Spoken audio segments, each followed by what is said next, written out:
Okay.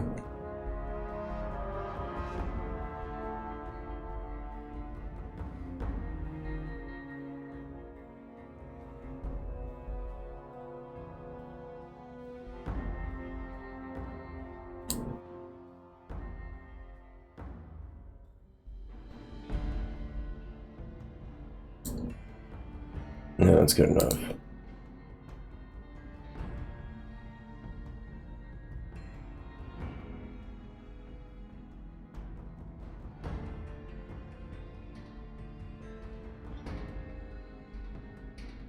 Okay, so as I stated in the last stream, I was planning on doing something like this, both in the past and for a 50th stream in this playthrough, or as a 50th stream in this for this milestone. So it's happening, and maybe afterwards I'll stream some actual New Vegas. 1 second.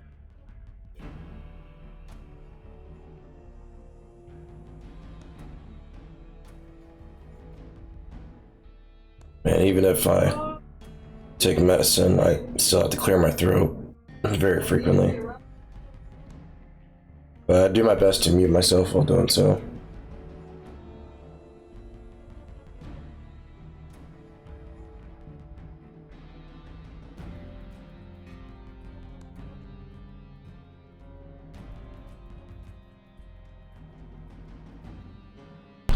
Anyways. So this isn't normally how other content creators do their tier lists and such, but I don't just want to make a tier list. I want to also just discuss each of these add-ons in general. Just because there are going to be things that I can't necessarily keep track of without actually writing them down. Writing my points down anyways. So I've separated these into their own group folders in Krita, so I should be able to keep things organized. 1 second.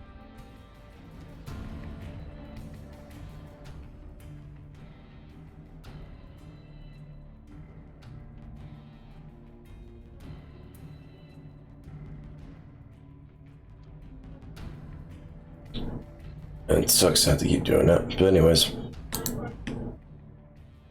Let's get started. Right, so I originally wanted to just do this solely for dead money, just because it's technically the most controversial add-on in New Vegas for many reasons. And I think I want to place this here. I'll make this point before I say anything else.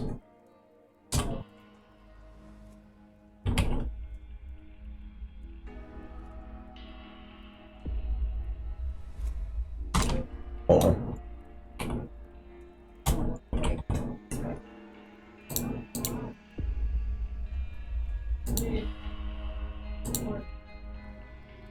Yeah, I'm just put this here right now. Something that's always bothered me about throughout this entire add-on for Dead Money is this whole hype that a lot of the characters, probably all of them in fact, D Domino, God, Dog, and even I think Father Elijah, they all hype the ghost people, the ghost enemies, ghost seekers, ghost hunters, etc.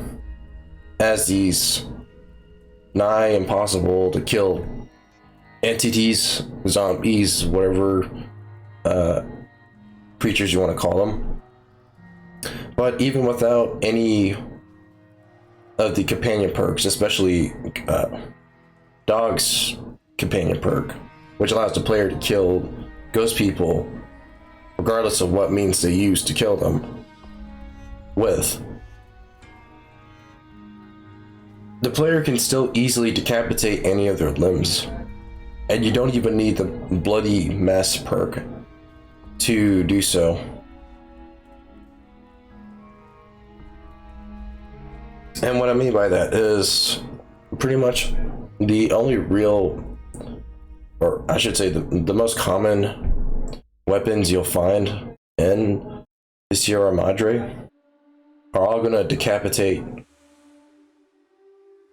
and or destroy the bodies of ghost people, no matter what, right? And case in point is the bear trap fist, the bear trap fist. The most common melee weapon you'll find throughout Dead Money. And despite it being a unarmed weapon, it's capable of separating arms, legs, and even the heads of ghost people when the player fights them. And especially if the player aims their attacks, right, their punches towards the ghost people's heads, it not only cripples the ghost people's heads, but for some reason it makes it that much easier to decapitate them. I don't know what it is exactly. There might be something in the way they're coded, or maybe their limb health is just a lot lower in their head than anywhere else. One second.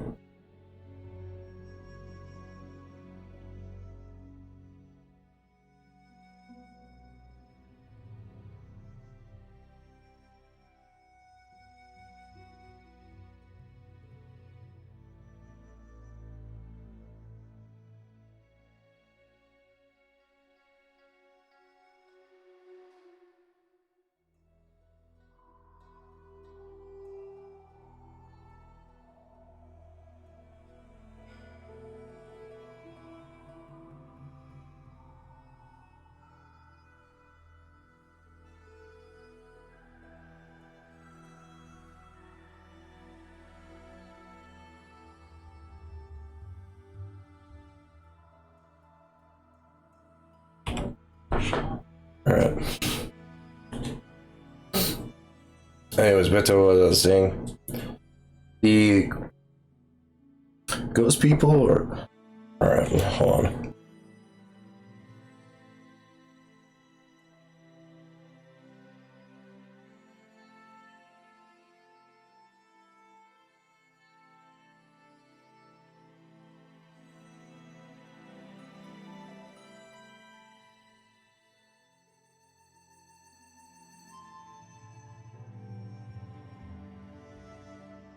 Alright.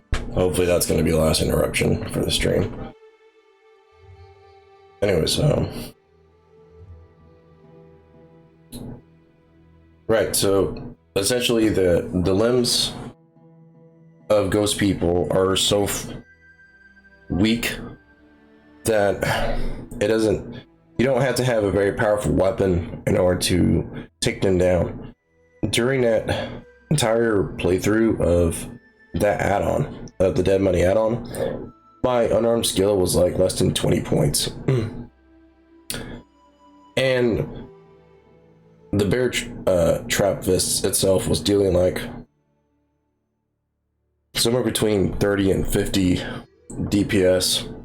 That's not a whole lot. It really isn't, especially at around level 20, when I already maxed out one of my main combat skills. You know, I was already capable of dealing a lot more damage than that with explosives, of course, but I digress. I mean, there's that. There's the fact that with explosives, of course, you can take them down.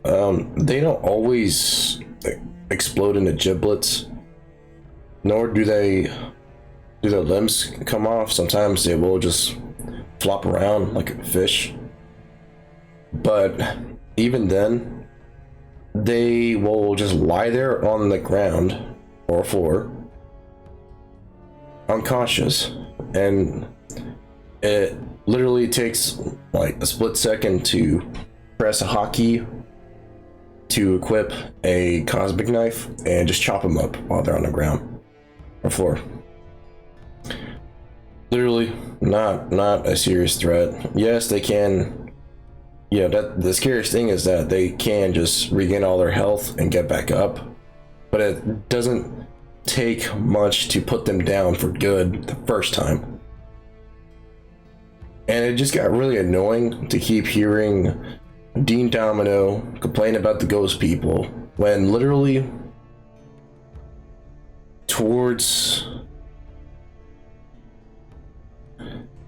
the last bit of preparation to unlock the Sierra Madre Casino, when the player character, myself anyways, has to climb up that church tower in order to ring the bell, not ring the bell, activate the switch to start the fireworks and the music and such.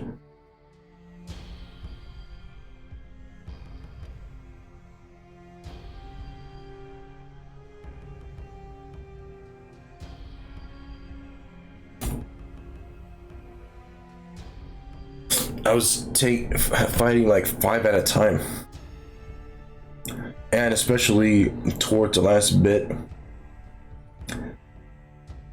of when after the player deals with Dog and Dean Domino in the Sierra Madre Casino. Once they enter the Sierra Madre Casino, more and more ghost people start appearing within that lobby.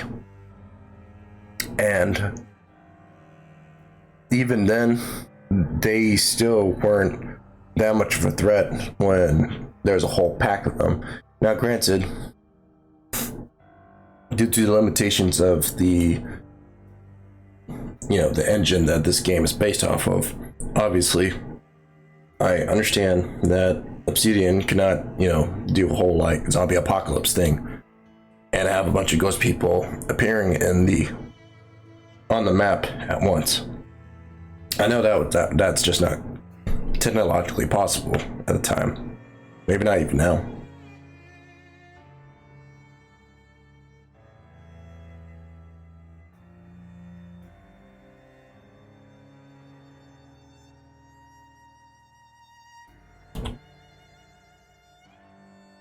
But nevertheless, though, it wasn't about the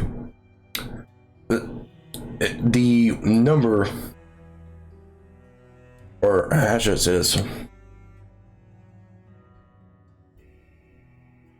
The ghost people, the threat of the ghost people was not in their numbers. I mean, there's that, but we never, could actually see the true number of ghost people that existed in the City of the Dead. Yeah, that just wasn't going to be possible, right? Fair enough.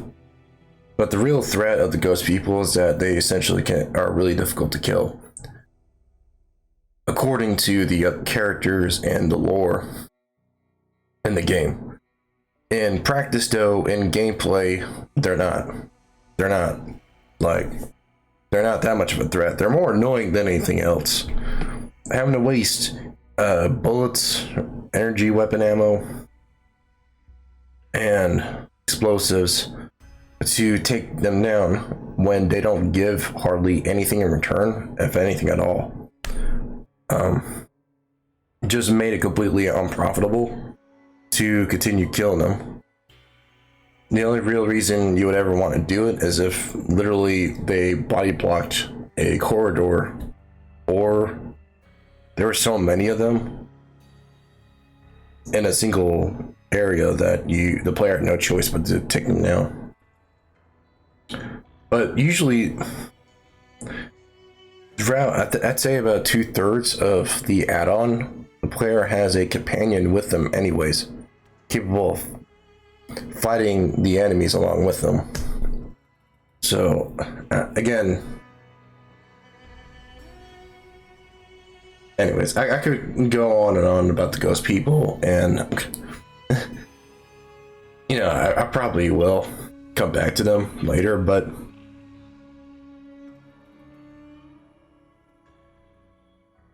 one of the key how should I say this? I want to say features. The key entities, key threats. Essentially, they're made to be some sort of big deal when they're not. And that's the one thing I didn't like about them. There weren't a whole lot of variety as far as the different types of ghost people you could fight as well. There was one type, I think it's called a Seeker, who used the Cosmic Spear and threw spears at the player. There was the Gas Bomber, or the one that throws the gas bombs at the player and uses explosives. Well, like literally only one of them before resorting to a spear as well. And then there was the Hunter variation, which they just used a bear trap fist to fight the player using melee attacks. And that was it. There was only those three types of ghost people you had to fight, and there just wasn't a whole lot of variety between them. And do any kind of new attacks, they do move differently, but not enough to make a huge difference in combat. And overall, I mean, you really only kill them mostly to get the weapons they carry to repair the ones you're using. Right, you killed the Hunter for the bear trap fist, so you can repair the bear trap fist. You kill the other two variants for the spears and the gas bombs. That's it. So, anyways, I should move on. I've already probably spent like easily 15 minutes on them.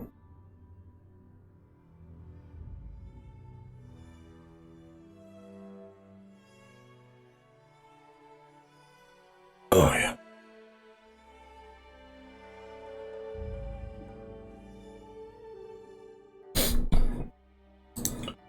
All right, next point. I have to make multiple layers.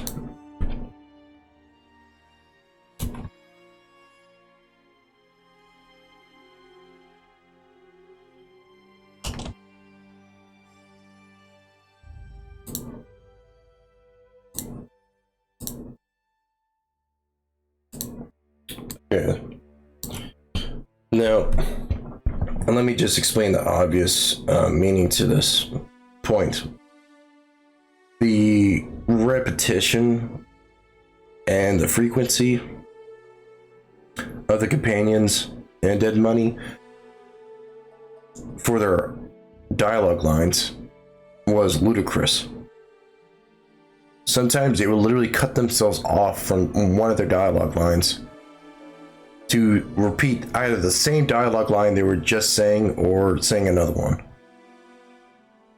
And in the Salt Factory's video, he shows an example of this with a conversation between Dog and Dean Domino. So, I rest my case there, but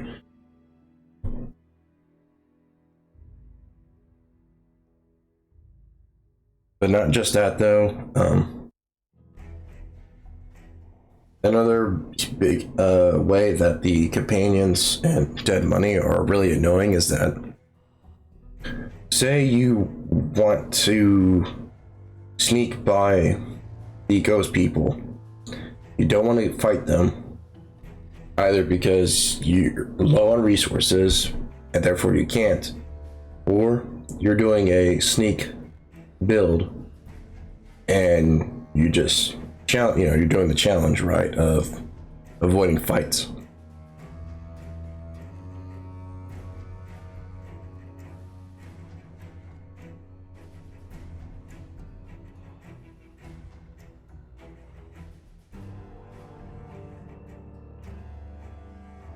If you see me flip the canvas, it's just because it's the same hotkey I use to mute my mic as well. I'm clearing my throat.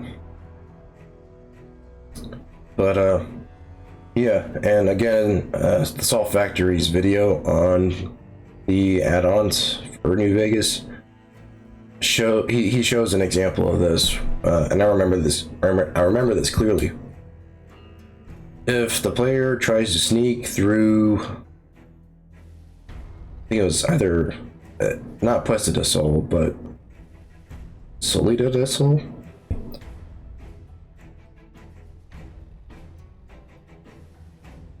One of the areas that they had to get Dean Domino to get in position to do his part to open up the Sierra Madre Casino. Literally, in the Salt Factory's video, he shows a clip of Dean Domino telling the player that they should try sneaking past the ghost people in the area, and immediately as soon as the AI and Dean Domino detects the ghost people in front of him, he without hesitation whips out his revolver and starts shooting at them, and pretty much ruins any chances of sneaking past them. So sometimes the companions and Dead Money will just literally screw you over, and more times than not are a liability. The companion perks are also just not, most of them are not worth having. They're very specific towards Dead Money alone, which makes sense because none of the companions get to be in the Mojave Wasteland along with the player. The Light Step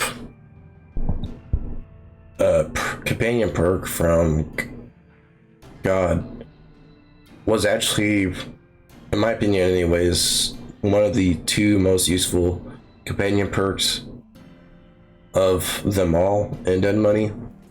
The only other one being Dean Domino's Unclean Living companion perk. And the reason why is because there is a ridiculous number of bear traps, booby traps, tripwires, and just frag mines and so on in the whole world map of Dead Money. It's so easy to die just from that alone, and it's annoying to have to keep staring down at the floor, check stairwells, look around columns and cornerstones, and generally just not move very fast, or as fast as I can anyways, just moving slowly, all because of the annoyance of having to disarm traps. And while for some of them it's actually worth the annoyance of having to deal with them, such as grenade bouquets for people that are doing an explosives build, for others it's pretty much a joke. Like,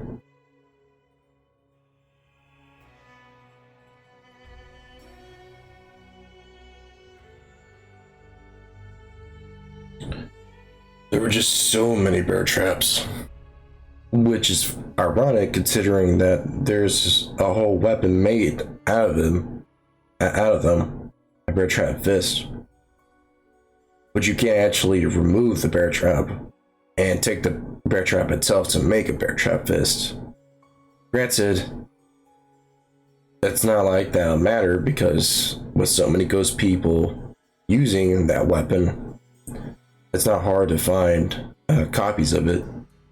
or for the player to get their hands on one. But still,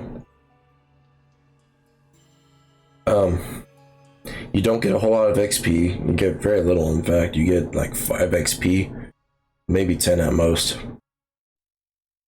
for each of those traps.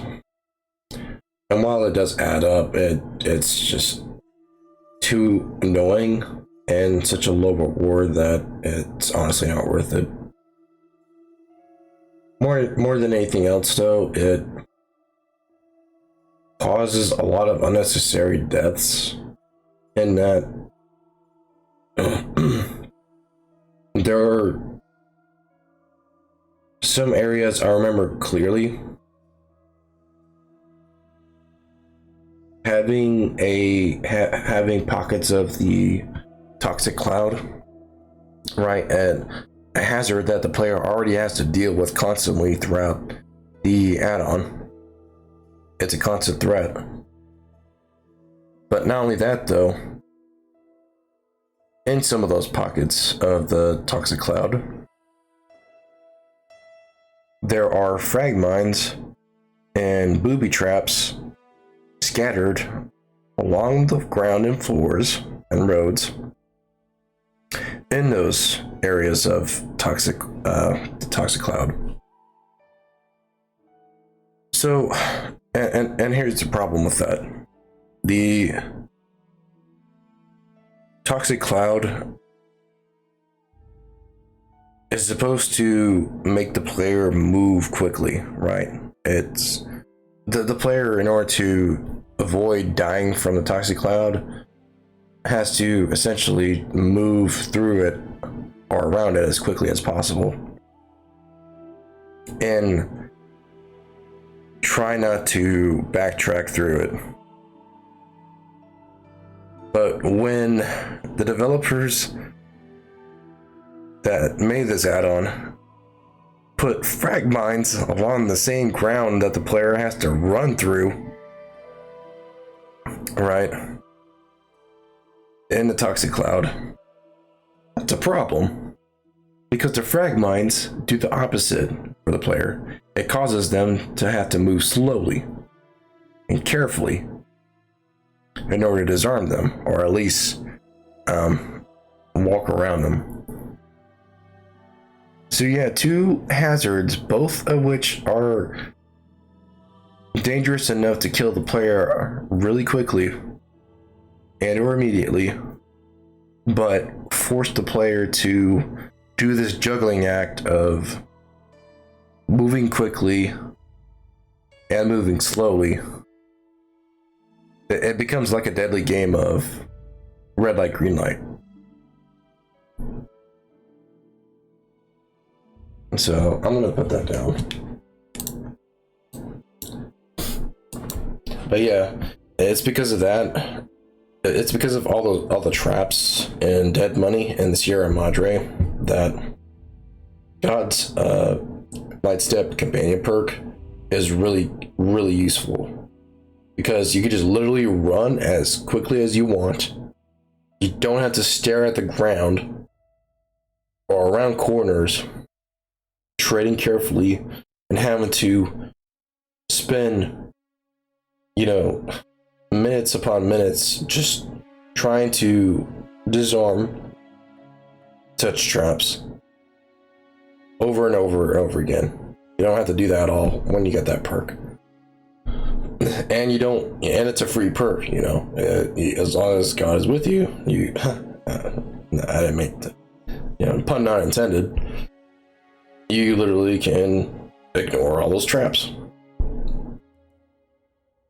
Now, granted, with Dean Domino's companion perk, Unclean Living companion perk, the player is still not immune to the toxic cloud, but they do take less damage by having Dean Domino around. So that's why, to me anyways, both of their companion perks are equal in usefulness and value in general. But yeah, I'm just gonna put booby traps.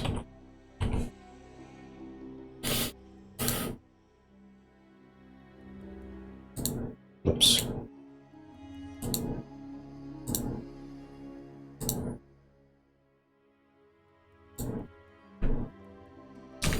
So far, I've only been listing the things I didn't like about Dead Money. I'm hoping that's not going to be the whole list. I hope I will say something good about Dead Money eventually. But for now, though, I'm just listing off things that stuck out to me the most, that I can remember easily through playing Dead Money.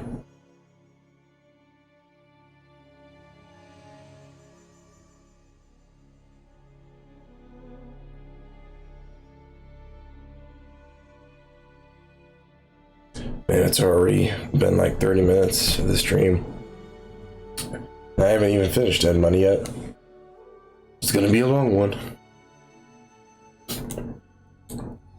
But yeah, the booby traps. Let's see. Is there anything else? Oh,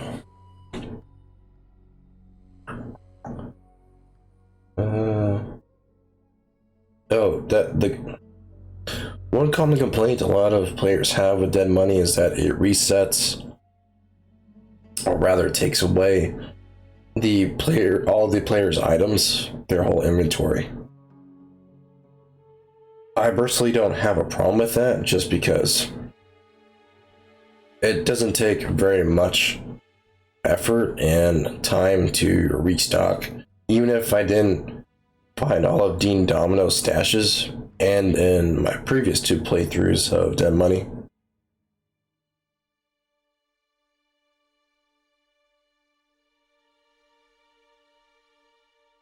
using a melee weapons and energy weapons build, I was still able to complete Dead Money pretty easily with relatively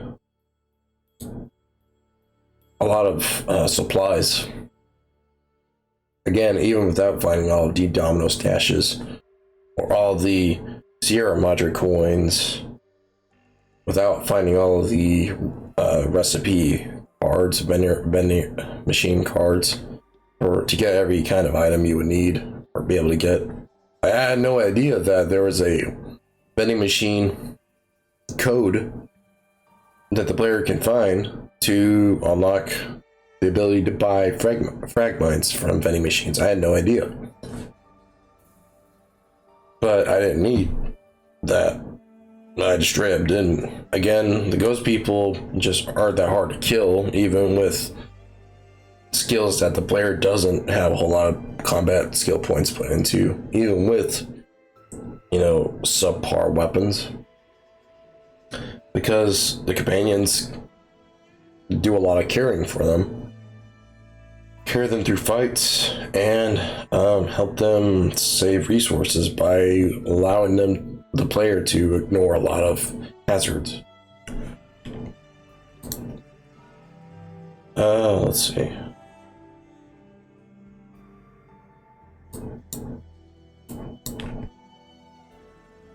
So, resetting player inventory. Wasn't okay. Well,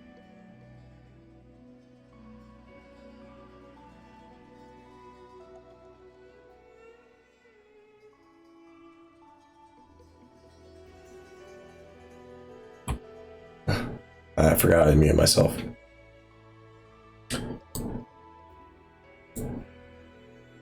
What was I saying?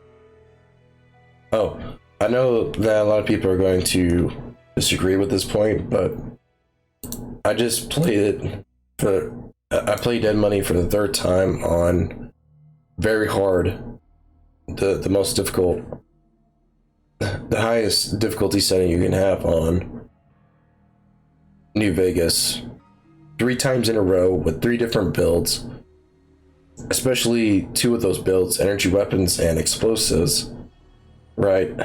Having very scarce and limited ammo and weapons, especially in the Sierra Madre.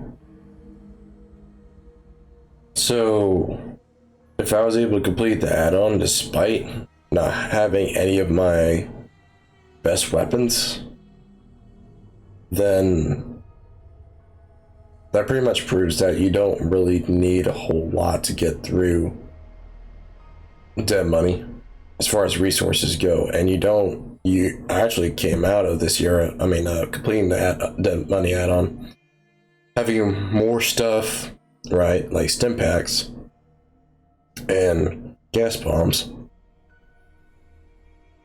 with me, carrying that out of the carrying that out of the Sierra Madre. Once I completed that one, I got to take that stuff, that extra stuff, those extra supplies with me. And let me fix this real quick.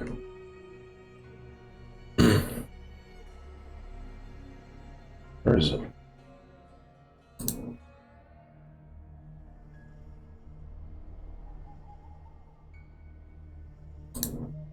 Should be able to edit this. Yeah, there it is.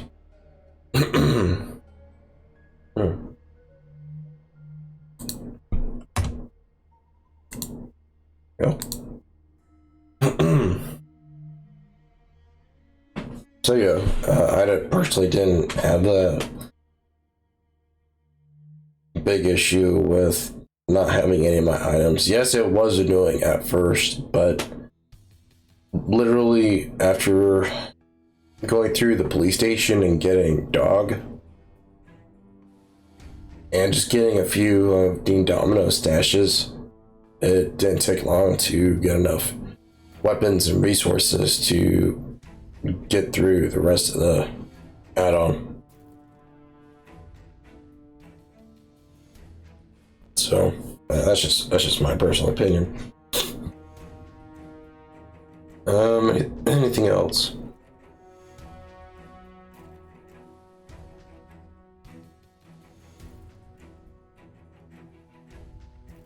Again, I'm not going to go into this in detail like in Salt Factory's videos as well as other people's videos, just because this stream would be like way longer than I planned it being if I did that.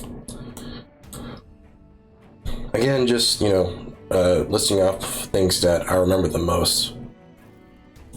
Not necessarily all good things, but definitely stuff that other players have talked about in the Fallout community. Is there anything else though?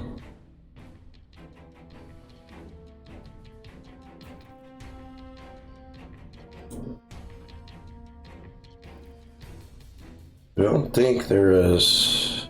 I think that's pretty much it. But again, I'll come back anyways to dead money and some of these points later on.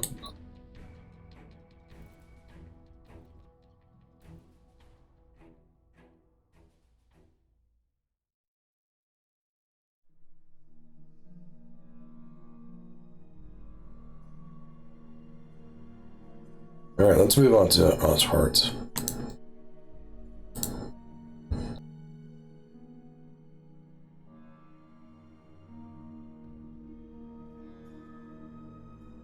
Alright.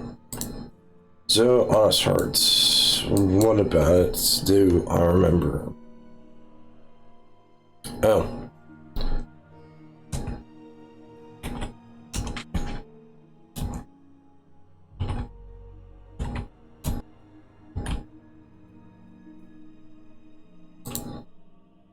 And I know this is more of a technical issue than anything else, but still, I gotta put this on here.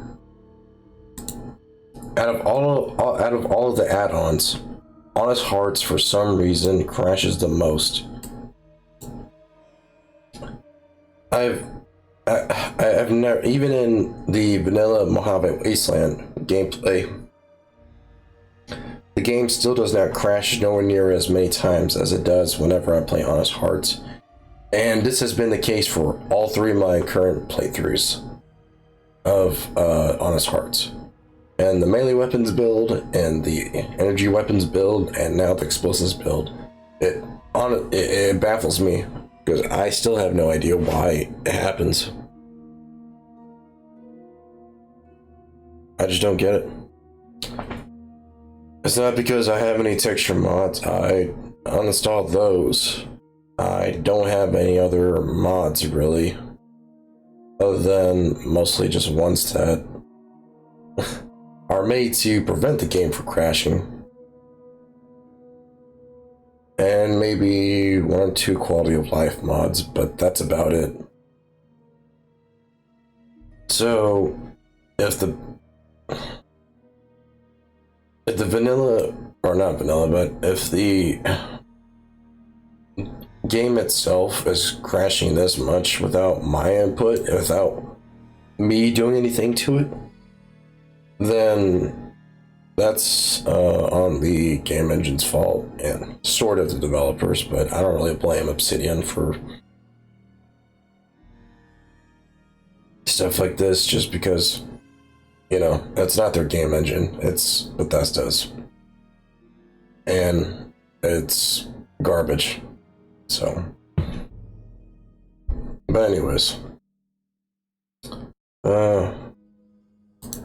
And again, it could just be me, it could be my system. I don't think anyone else has ever complained about it. I don't remember any other content creators having the same issue. So it could just be me.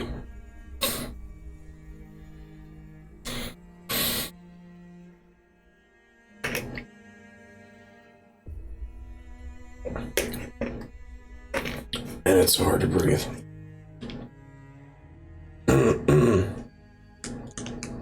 Okay, what else?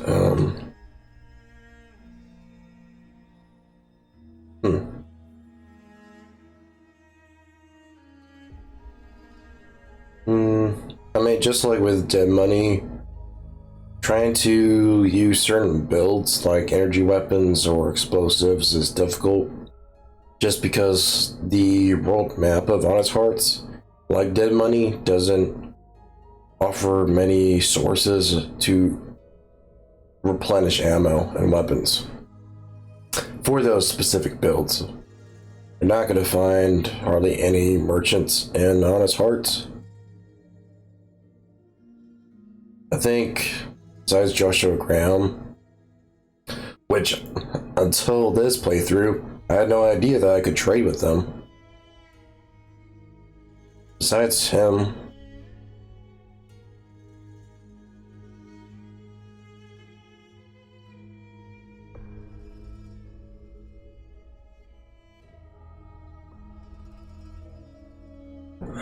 who else could I trade with?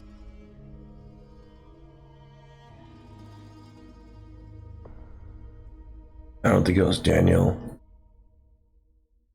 I'm trying to remember. There was one other merchant I could trade with.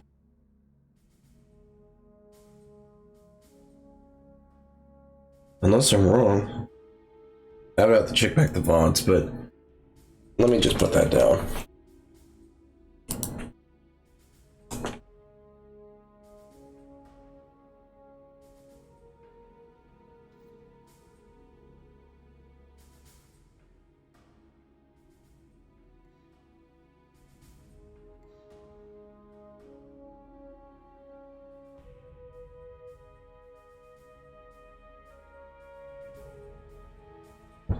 So the beginning of Honest Hearts involves the player helping merchants go through an expedition through Utah in order to get to New Canaan.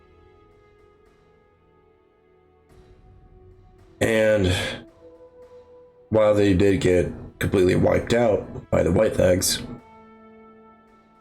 you would think that with one of the driving themes, well, maybe not themes, but more like the driving factions of Honest Hearts are a community of merchants, the New Canaanites. You would think that with such a group there would be a lot more vendors to trade with. And if not that, there would be a lot of sorrows and dead horses to trade with, or I wouldn't say a lot, at least one for each tribe, for the player to replenish their supplies. I could be wrong, maybe there was and I just never found them, but if there aren't, that would be a huge disappointment, because quite literally you have a whole community of sorrows and dead horses that does not have one single merchant for the player to trade with. At least in dead money, the player could buy items and weapons from the vending machines. And vending machines were pretty common. They were spaced out well enough to where the player could find one relatively easily, but not have them literally around every corner. And on its hearts, you don't really have that luxury as the player. You, just like in Dead Money, you pretty much have to scavenge for most of your supplies.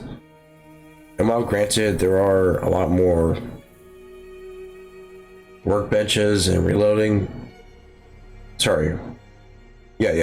and reloading tables to craft your own weapons and other items. Nevertheless, though, it's still difficult to make stuff if you don't have the ingredients to make them with. So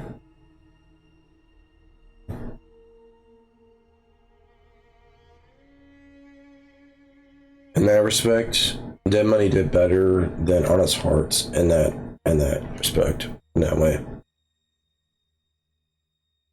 But yeah, there's just no point in collecting a bunch of items like extra armor from the White Legs or extra weapons and ammo like guns and energy weapon ammo if you can't sell it. It just becomes pointless. So thankfully there are many caves and adventurer stashes or duffel bags or whatever it was called for the player to find a lot of supplies, ammo, things of that nature. But the White Legs themselves are such a pain to fight because they, unlike most enemies in the game, heal during combat. And when they heal very quickly. So it takes a lot more resources just to kill them. It takes more ammo, it takes more drugs to fight them in a longer battle, and it takes more healing items because the player themselves have to heal enough to survive a long fight with them. And let me go ahead and make that point now. Yeah, let me just put that down.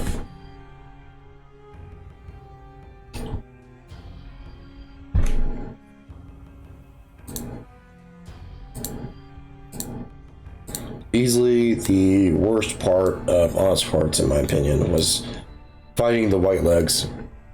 And I think it was only for that one reason.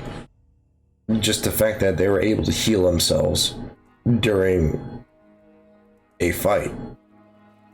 Nothing is worse. Okay, I should say there are few things worse than wasting the player's time by having them fight an enemy that literally makes the fight take longer just because they can heal.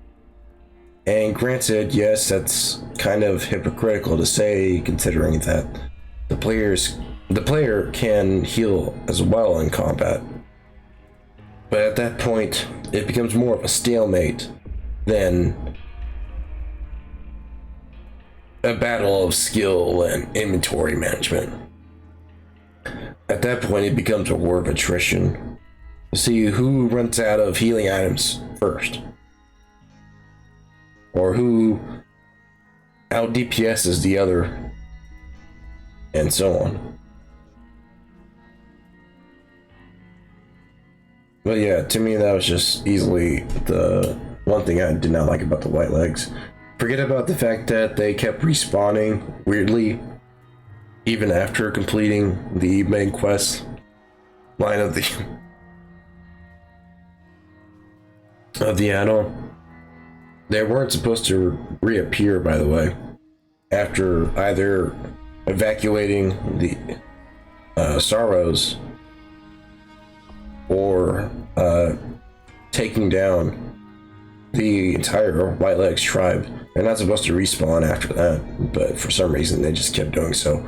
Even then, though, that's not the real reason why I always got upset at trying to fight them. It was just the fact that they literally take way too long to die. They take way too long to die. Because they can heal. And they heal pretty quickly. And especially when trying to fight more than one, that just becomes really irritating at that point. I'd rather fight 5 Yao Guais at the same time than have to fight one single White Legs enemy. That's how bad they were. I don't think that's an exaggeration. At least with the Yao Guai, you don't have to worry about them healing. And it literally comes down to who can hit each other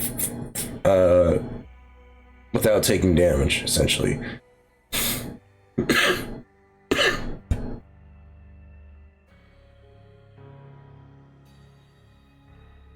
At least with Yao Guai, their attack animations make sense. There is a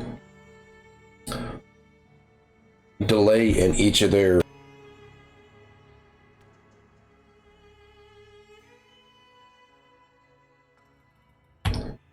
fighting Yao Guais is a lot easier than fighting White Legs, just because they don't heal themselves. Every time they attack, they do their swiping attack, they stand completely still so you can actually kite them and avoid their melee attacks. And on top of that,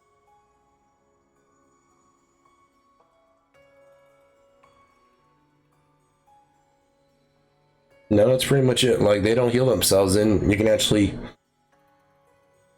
kite them. Oh, and of course, unlike for some reason, most melee enemies in the game, their attack animations actually have a pause in between each attempt at attacking the player. Essentially, once they swipe, the swiping animation takes a few seconds to end before they can swipe at the player again. Unlike geckos, where they just keep slapping the player over and over again until they just go down. Hate those things. But I'm not gonna put like the geckos or any other specific types of enemies and Honest Hearts that also exist in the Mojave Wasteland, because that wouldn't be fair at that point to Honest Hearts. Anything else?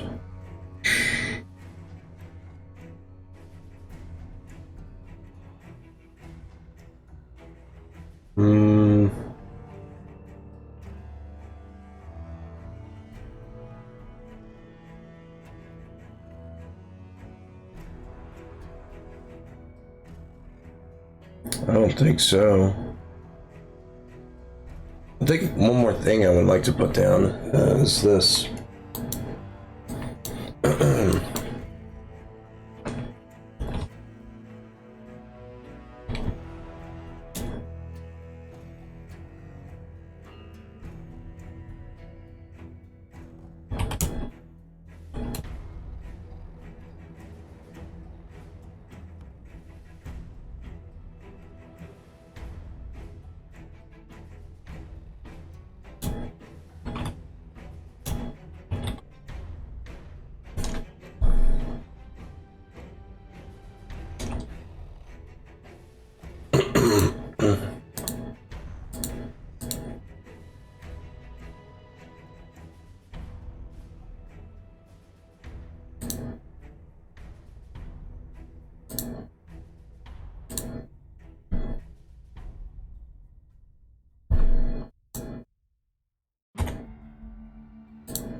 There we go. So what do I mean by this? Well, because the terrain is not marked by a whole lot of roads and man-made structures,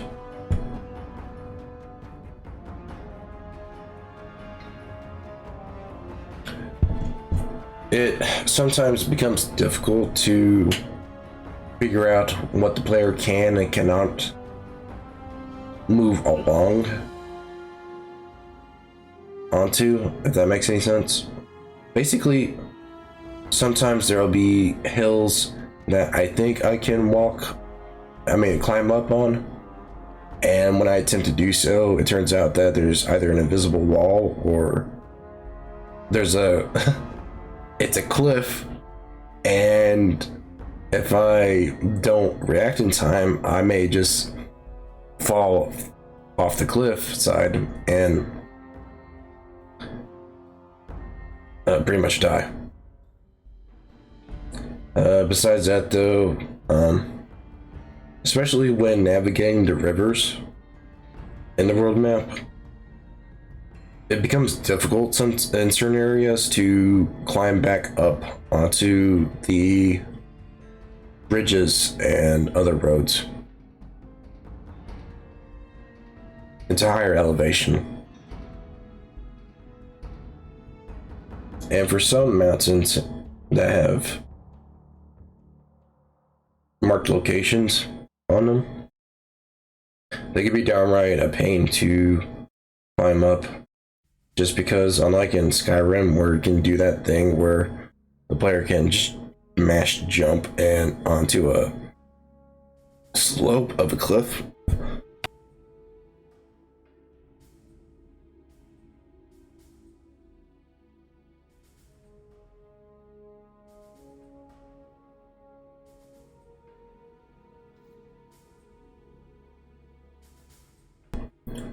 and ignore the paths that the developers wanted them to take to climb up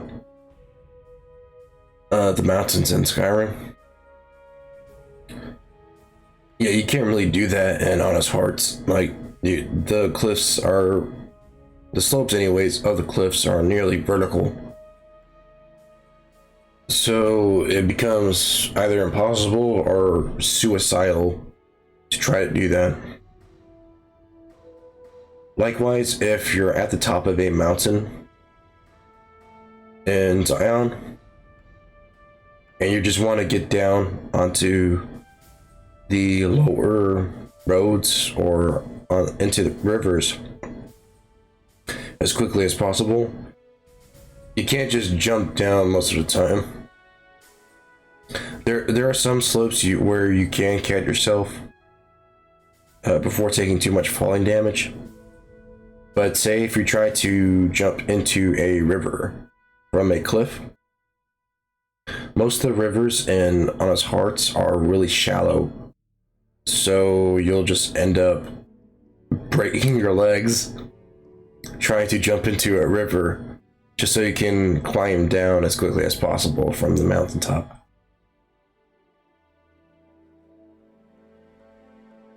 So yeah, there's no real easy way to transport the player up and down elevation.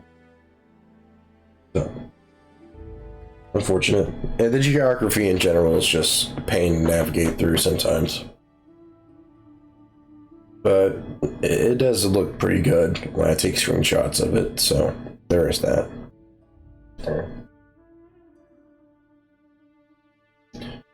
I think that's pretty much all I can think of or all I can remember when I think of Honest Hearts. Besides that, though, I mean, they're just some minor points, like, the stories don't really make me think a whole lot, besides just Joshua Graham and Daniel's methods of dealing with the fate of the Sorrows and the Whitelegs. Besides that, there's not really a whole lot of plot to think about. Like, there's not a whole lot of philosophy involved, like in Lonesome Road. There's just, white legs bad. Try to kill dead horses and sorrows to join Legion. So you gotta stop them. That's it. That's literally the story of Honest Hearts in a nutshell. I mean, regardless of whether you escort the sorrows out of Zion or if you help them take down the white legs and drive the white legs out of Zion, the white legs will still just be reduced to small numbers and eventually just perish as a nation. So, yeah. Alright, moving on to Old World Blues.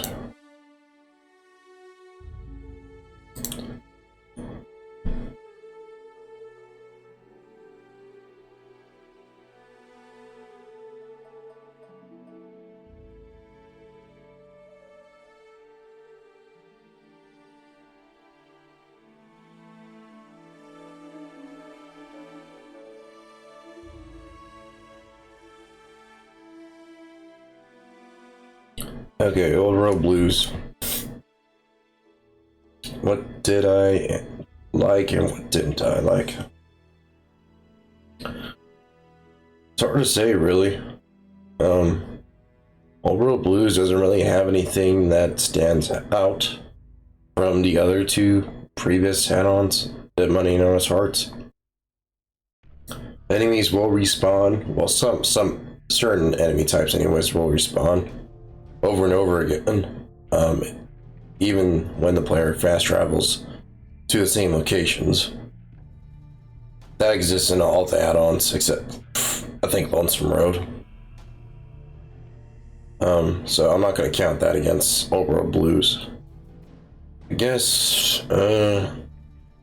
we can skip a lot of the dialogue that you don't want to hear, or it goes on and on and on. Just you get dragged out. So, there's not really a big issue I have with Old World Blues.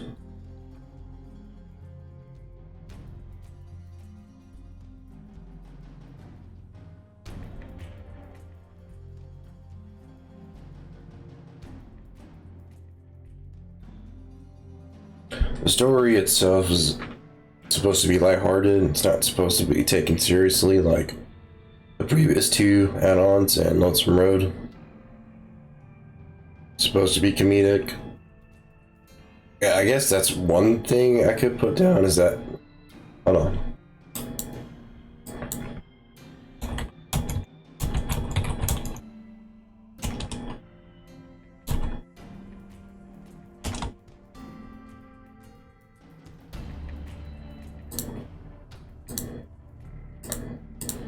Yeah, not all the jokes are funny. But that's more of a subjective thing, not really an objective issue. What's funny to me may not be funny to other people, and vice versa. So that's not a really important point to make, but I guess that's one thing that I could understand. That could be one reason I can understand why some people would not like Old World Blues.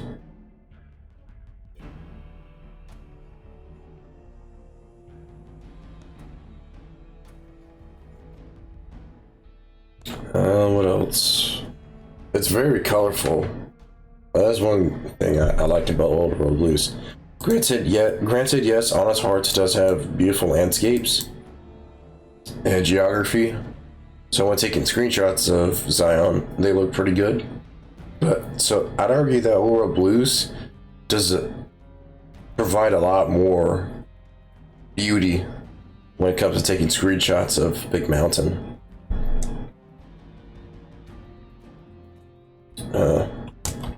Colorful. and fun to take.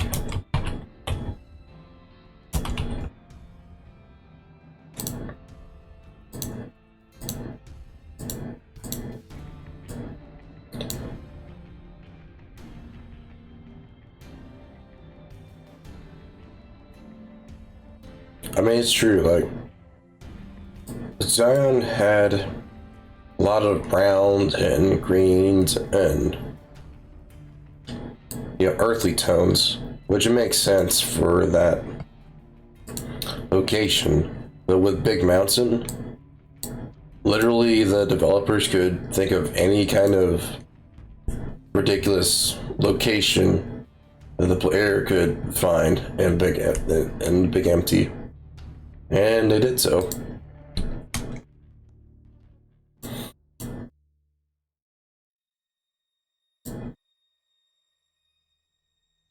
I mean, literally, what other add-on would allow players to take a screenshot of a giant-sized Lego scorpion? A robot scorpion made out of Legos. Like, I mean, when I checked through my Twitter feed after uploading the screenshots of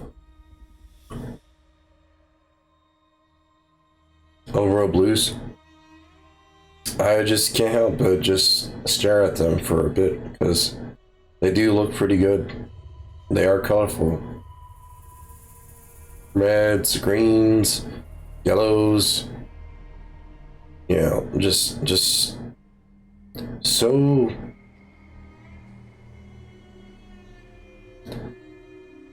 I don't know what to, maybe not lifelike, but just vibrant. I guess that's the word to describe it. And it's just a huge contrast to Dead Money, especially because Dead Money's trying to go for this, you know, horror theme going on, right? Where everything's dark and gritty and all that. And Overworld Blues does the complete opposite of that. So it's nice to just know that, if nothing else, there is a place in the Fallout universe that's very nice to look at and take screenshots of. Besides Zion. Let's see. Anything else? You would think that in Overworld Blues, one of the most favorite add-ons for a lot of Fallout fans, I would have a lot more to say, but I think I'm only trying to think of the negative things about the add-on. There's a lot of positive things, and I don't necessarily just want to, you know, fanboy and gush all over the add-on, because it does have problems. It's not perfect, but it's still pretty good, all things considered.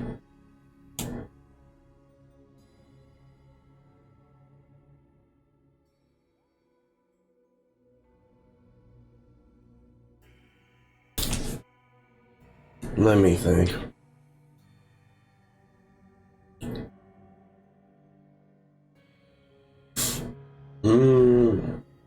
Oh, there are no companions at all. None whatsoever. I guess that's one thing I could put down. Besides Lonesome Road, well, no, not even in Lonesome Road, because you do have Eddie the majority of the time. Yeah. Only add-on that doesn't have companions.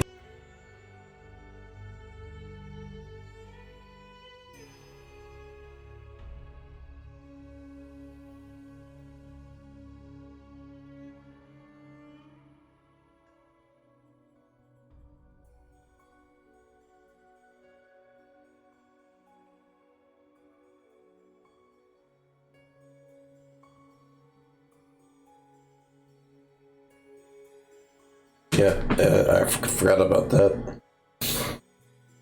And when I say companions, I mean actual followers that, NPCs that follow the player. I understand that the personalities and the sync could count as companions, but you don't get to take any of those personalities along with you to travel through Big Mountain. You can't take Muggy with you, you can't take the jukebox, old Dandy Suave or whatever his name is. You can't take Autodoc personality with you, and so on and so forth. You pretty much travel the Big Empty alone throughout the entire time. And the only times you get to interact with other NPCs is when you go back to Think Tank and the Sink. That's it.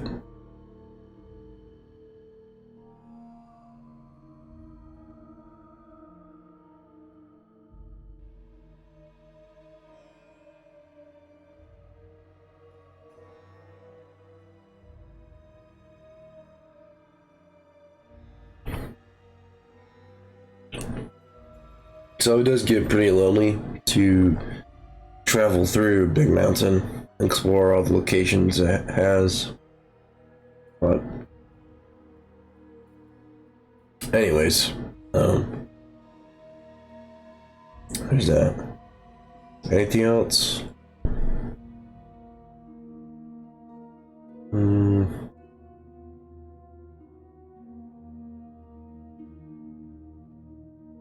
I would argue that it's an add-on that's specifically made for energy weapons builds and science builds. Only. And I say only just because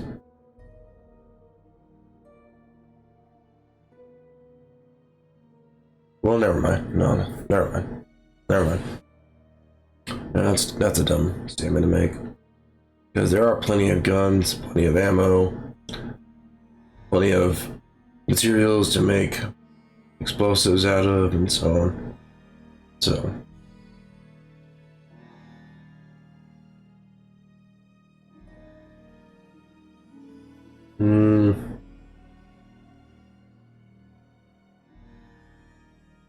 The lobotomites were actually not that big of a deal.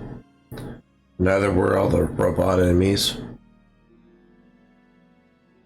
And what's great is that, unlike Dead Money and Honest Hearts, the player can take all their equipment with them. They don't have to worry about losing all their items. So.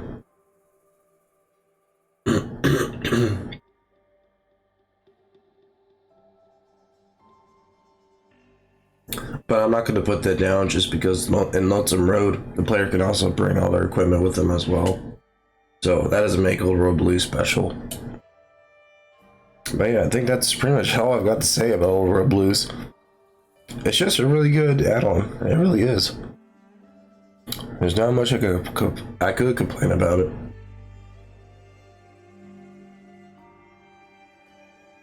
Yeah, so let's just move on then. Alright, Lonesome Road.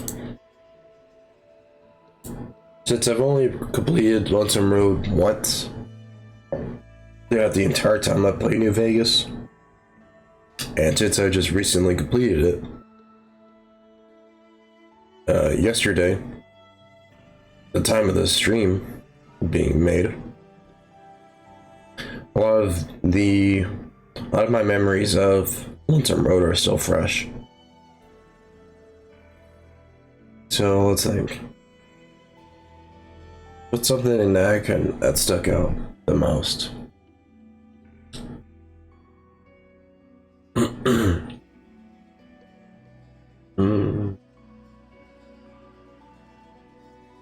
Oh, I know.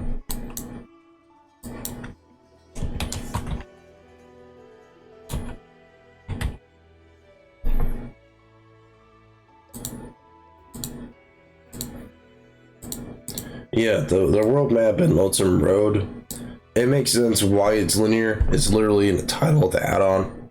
It's a road, right? Roads are just lines. That's it. They're just, paths that go in a line. So it makes sense that they designed the world map to be pretty linear. Fine, fair enough. But as a result of that, it wasn't all that hard to explore Lonesome Road. I mean, the Divide, I should say. And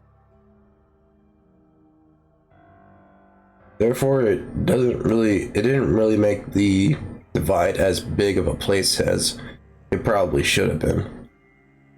Or as it should have felt, anyways. There are some marked locations in Lonesome Road that are pretty expansive, pretty big, and they do provide a lot of great scenery, but in most of those areas, in those marked locations, they're still pretty much on a linear path, and thus there's not a whole lot of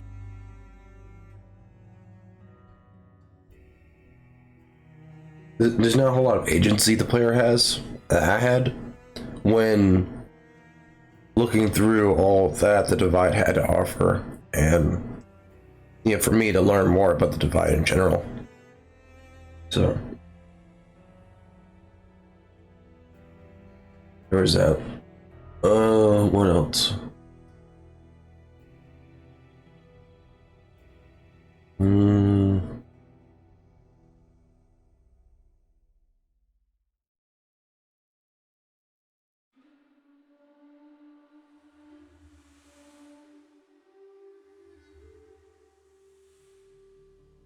Drawing a blank.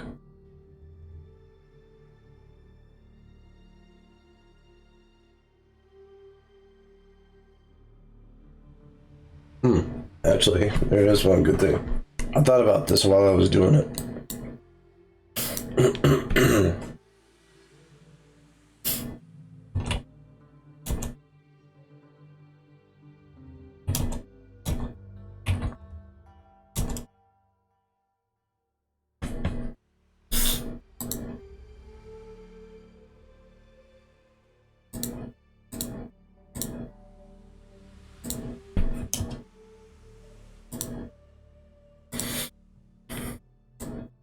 So what do I mean by this?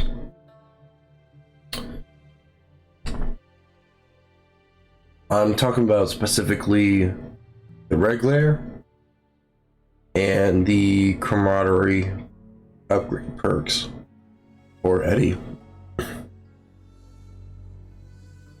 The mods that the player can get for the regular and the circuit boards and damaged iBots you can find throughout the Lonesome Road and throughout the Divide all serve a gameplay purpose to allow the player to make whatever it is that they have better at what they do. In the case of the regular, it's the weapon modifications. For the circuit boards, it's to make Eddie better in combat. Higher damage threshold, increased accuracy, ranged attacks, and so on and so forth. And as a result, I actually cared about going out and collecting all those things. Whereas with, say, like the Ralphie posters, when I looked up online to check to see what reward I would get for finding all those Ralphie posters, and I found out that you only get 100 XP, I didn't do them. I didn't bother trying to find the rest of the Ralphie posters. because there's literally no gameplay incentive to do so. I don't get anything for it besides a bit of XP. So I like Lonesome Road for that. Granted, the other add-ons have this as well, but considering that despite Lonesome Road having a very linear world map, the developers, right, Obsidian, still bother to provide the player reasons to go off the beaten path, so to speak, to go to these other marked locations, or unmarked locations, I should say, and just not, bolt towards the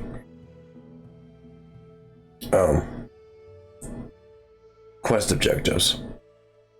To actually take their time and look through the divide, check to see what's in it, check out the landscape and inhabitants and so on. Because it's especially easy for the player in Lonesome Road to just run through everything, to run through all the objectives and quests, and just because if they just literally continue following the quest markers, they're just gonna miss out on all this other cool stuff. So I respect Obsidian for at least caring enough to do that.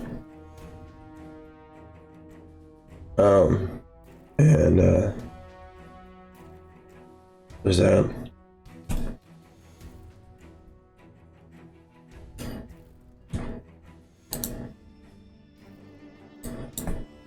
And I'm just gonna put this here.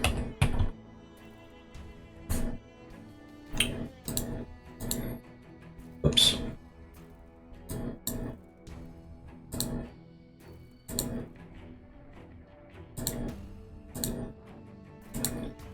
Yep, so Ulysses himself, I mean, he's just a great character overall to interact with. Not necessarily through gameplay, but through the dialogue.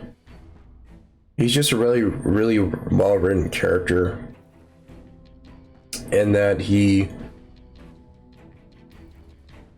provides a reason for me as a player to think about things. Think about the lore in New Vegas. Think about what the real reason why I do the things I do in the game. And the question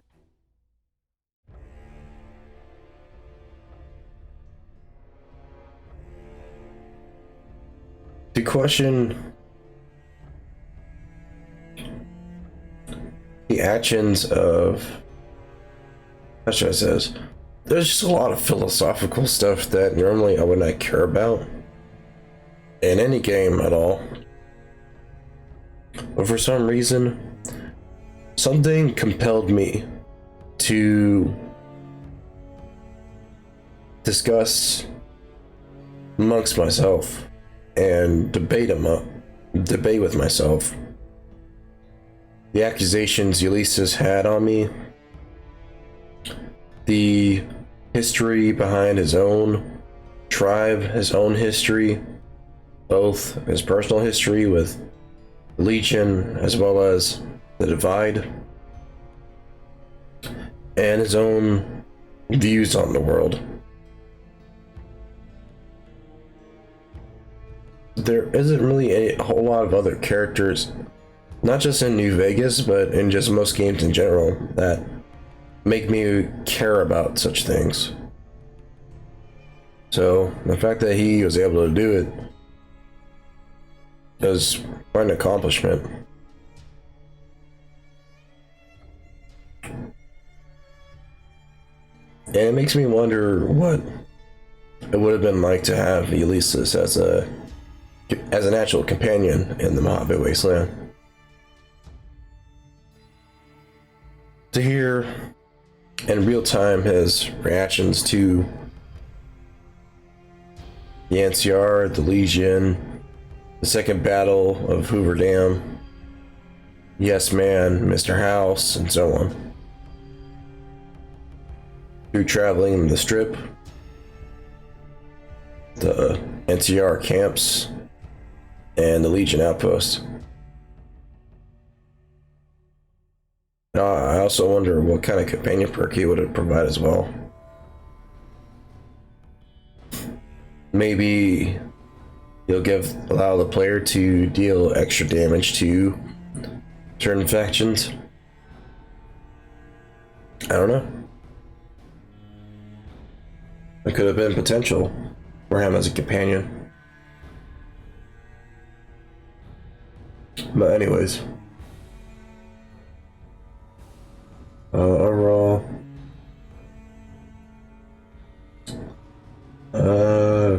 Yeah. Speaking of which, though, let me bring this up.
So this was one thing that kept bothering me throughout the playthrough. Well, specifically throughout all the dialogue that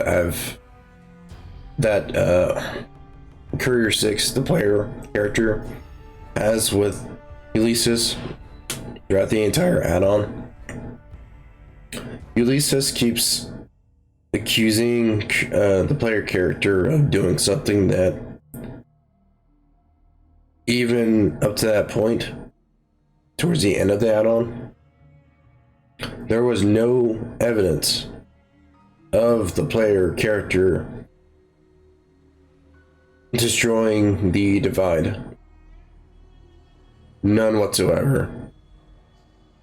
And the fact that the player character themselves, without any exposition, no prologue, no nothing, had no idea had no memory of the actions that they're being accused of taking. Because of that, it pretty much made me not care about the conflict Ulysses has with the player character. I don't feel bad about what happened to the divide, because I, as the player, did not do anything. And there, again, is no evidence, there's no clues or hints of the player character having delivered the detonator to the warheads in the divide to cause the divide to be destroyed the first time Courier 6 visited it.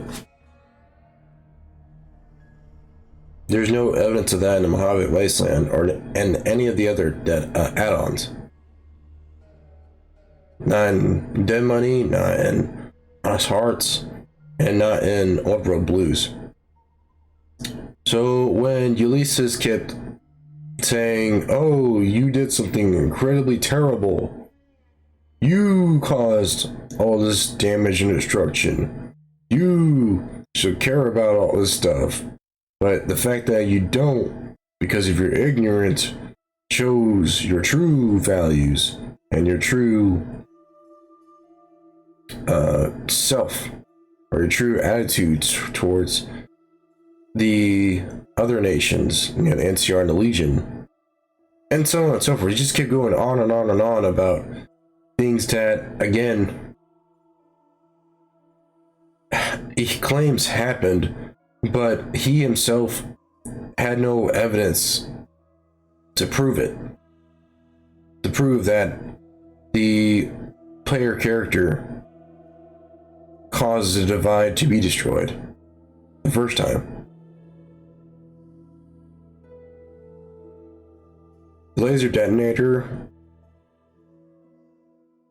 that's used by the player to destroy the warheads, small ones, that's only given to the player when they enter the Lonesome Road add-on, not beforehand, not even before Good Springs. So I kept saying over and over again during my time playing through Lonesome Road. I just kept shaking my head, saying to myself, there's just no way I could think to myself, yeah, I must have did these terrible things that this random guy I've never met before is accusing me of doing, when there's literally no evidence he's providing, right, that I've done such things, and he just expects me to take his word for it. There's no one else, at the divide, none of the marked men, none of the abominations there, like the tunnelers or the deathclaws. There are no terminals and other pieces, documentation of the divide's history saying anything related to Courier 6 doing what Ulysses said he did. It pretty much, at the time, it felt like the player was receiving an exposition dump that was cut into small chunks, and I was being fed those chunks throughout the time I was completing the playthrough. Completing the add-on. I couldn't care about what Ulysses was, talking about. I couldn't care about the damage and destruction of the divide. I couldn't care at all about the marked men, or about this, about Ulysses' beef with the player character themselves, with Courier 6. Could not care about that. So, I don't know. I mean, it's the equivalent of having someone on Twitter or Reddit or Discord or wherever, right, accuse you of doing something terrible when you've never met the person. They have no evidence to prove that you did such a, thing. And they just keep posting the same accusations over and over again until you block them or mute them. That's pretty much that's the equivalent I could think of when explaining my reaction to Ulysses' conflict with player character.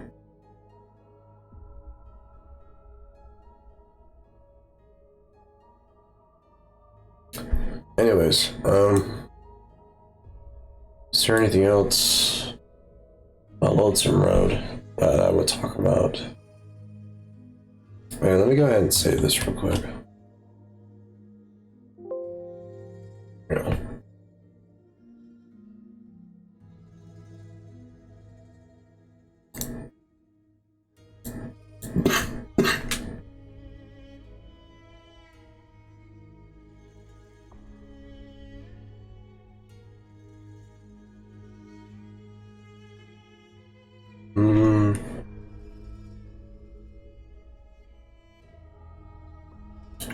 Not really.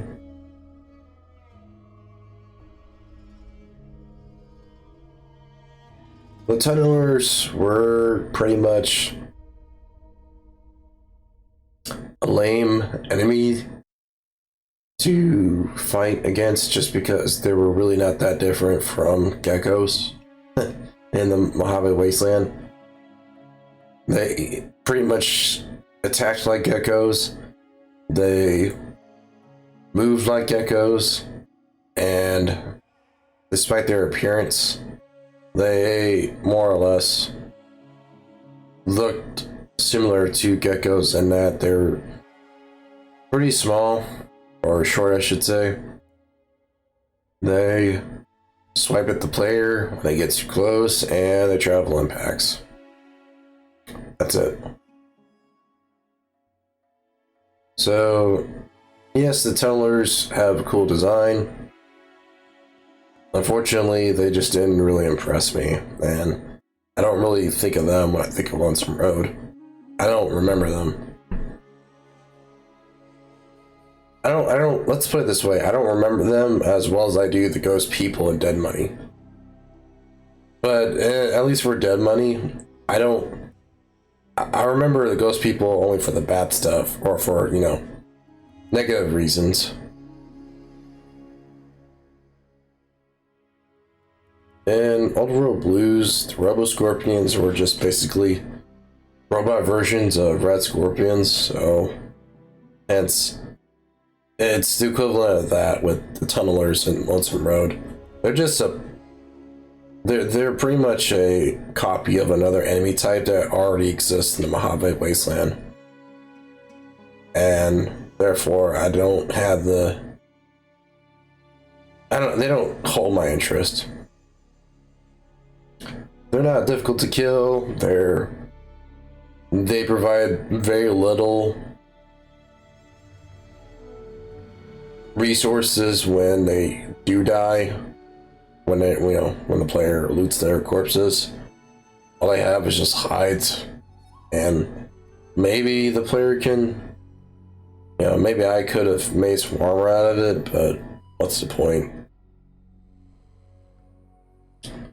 I don't know, I just couldn't care about the tunnelers. Especially Ulysses and apparently the writers of Lonesome Road. They didn't care about the tunnelers either. Just because when I asked Ulysses where did the tunnelers come from, he just kind of said, they've always been here. They just showed up now just because the warheads destroyed their ceilings, essentially. Their underground ceilings. So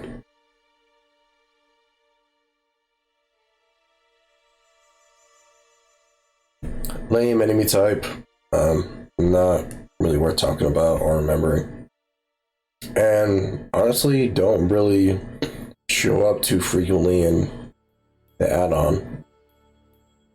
Most of the time the players, I was just fighting marked men, and if not that, I would be fighting Deathclaws,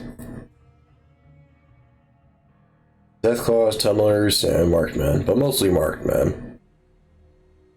There were a few Securitrons and robots here and there, but not many. Nowhere near as many as Old World Blues.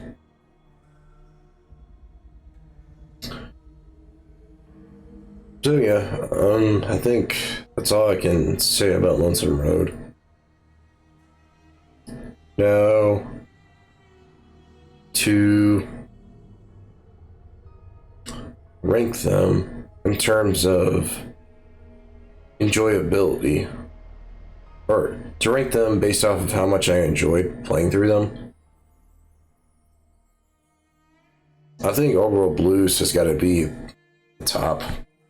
And let me make a new list.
Let's do 1,000.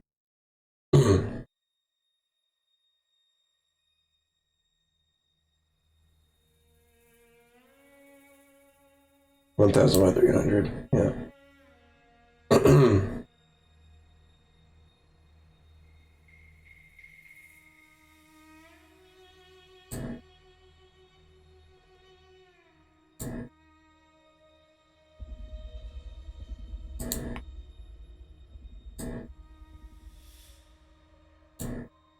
Oops.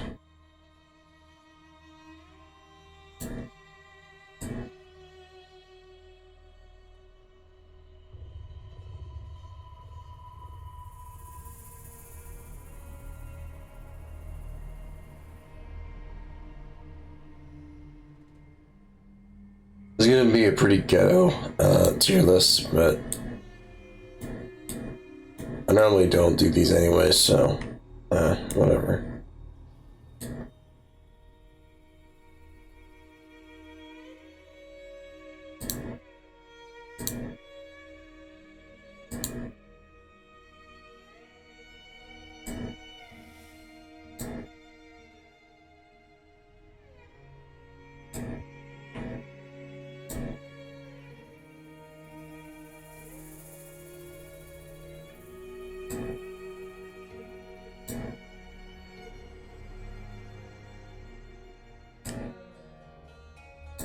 There we go.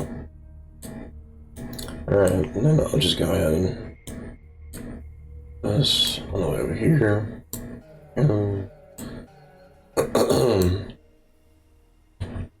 I'm getting better as far as my health goes, but even though today is Sunday and I was hoping I'd be fully recovered by today, well, technically it's Monday now because it's after midnight.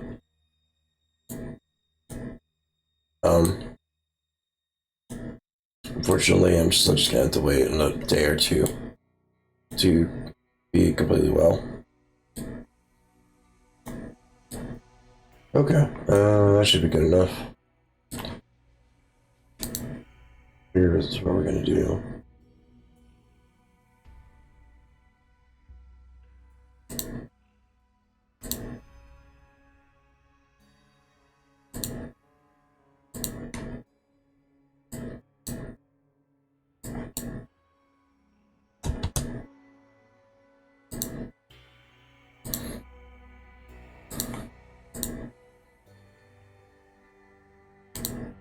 Let's do 16. There we go. Yes.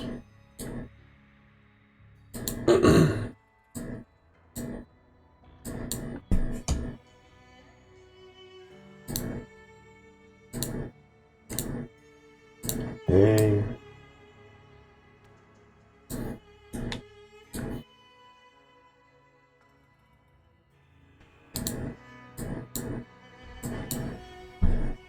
B.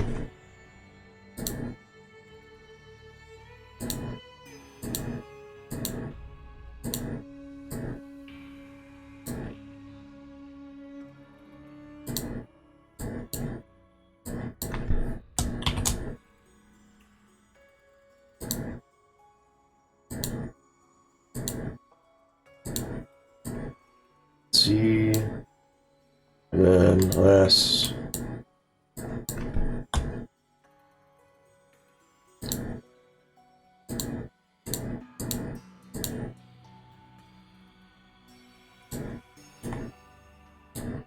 And just to make this look better,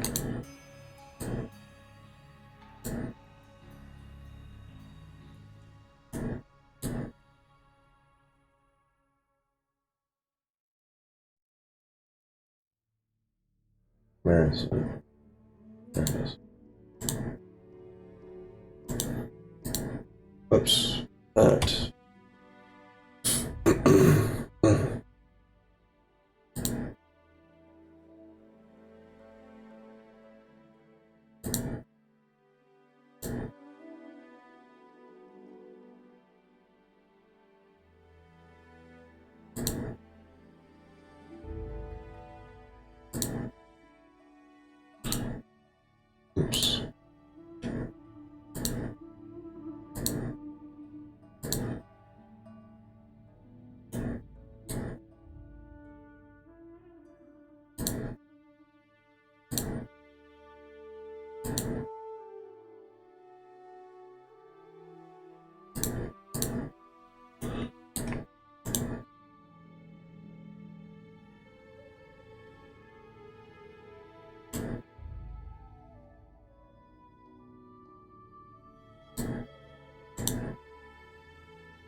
I'm not sure what the colors are supposed to be for these charts, but whatever. It's my chart. I get to do what I want with it.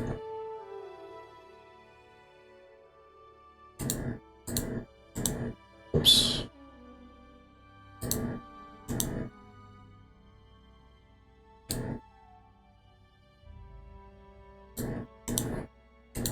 Oops.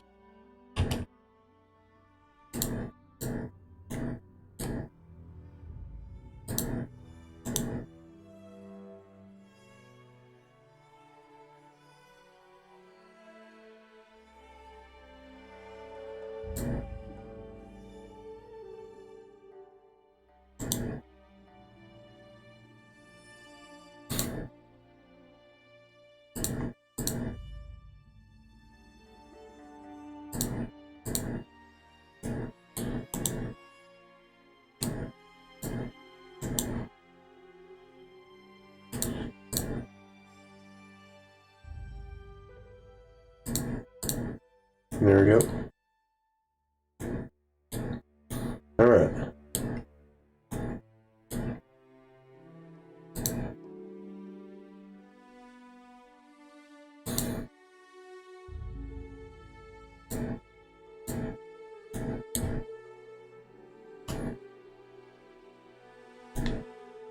All right, there we go. And I'll just go ahead and take this to tier list.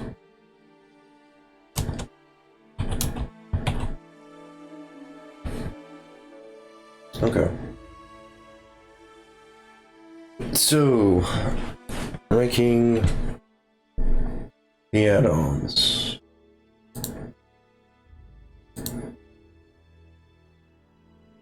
I'm just gonna go ahead and put Old World Blues at S tier. For the obvious reason that it's got very few flaws. The majority of the community enjoys playing Old World Blues, and it's nice. It pretty much doesn't have all the annoyances of the of Dead Money and Honest Hearts, and the story is pretty enjoyable because it doesn't take itself seriously. So let me copy that and do this.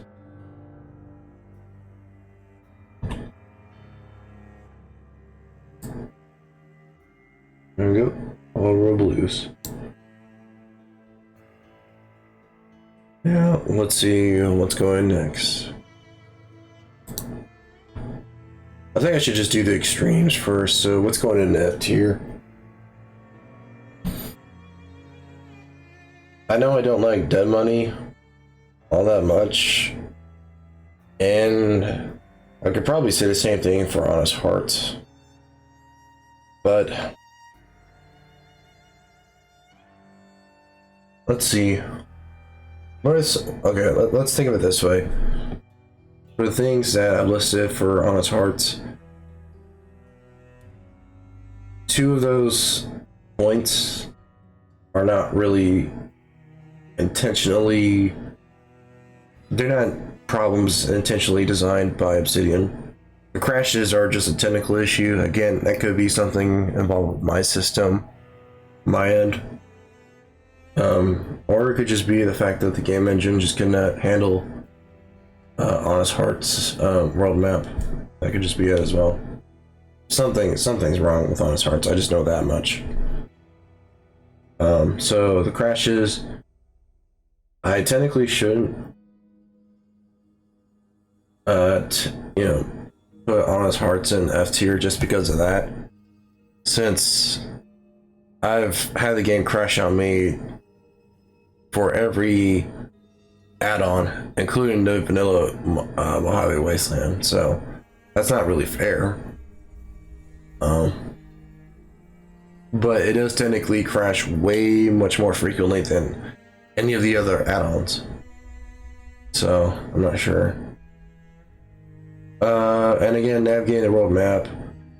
I mean, that's not really. It's more of a nitpick than an actual problem.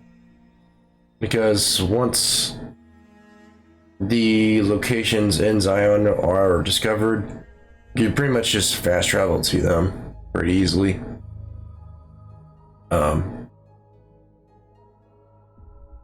Assuming, of course, the player has completed the main quest line of Honest Hearts. But if not, yeah, I mean, it could be a pain. It just depends, really. A lot of those locations are optional, so hence that's why I call it more of a nitpick than an actual problem. It's not like I have to climb up every single mountain in Zion, and I definitely don't have to travel through all the rivers either. So there's that. The lack of merchants and the white legs just suck the fun out of the combat in Honest Hearts. For dead money, I mean, every single one of those points is pretty spot on. The ghost people were just a huge letdown, and it gets more and more irritating to hear Dean Domino get rattled, get not rustled up, essentially just get way too nervous about ghost people or times I play Dead Money.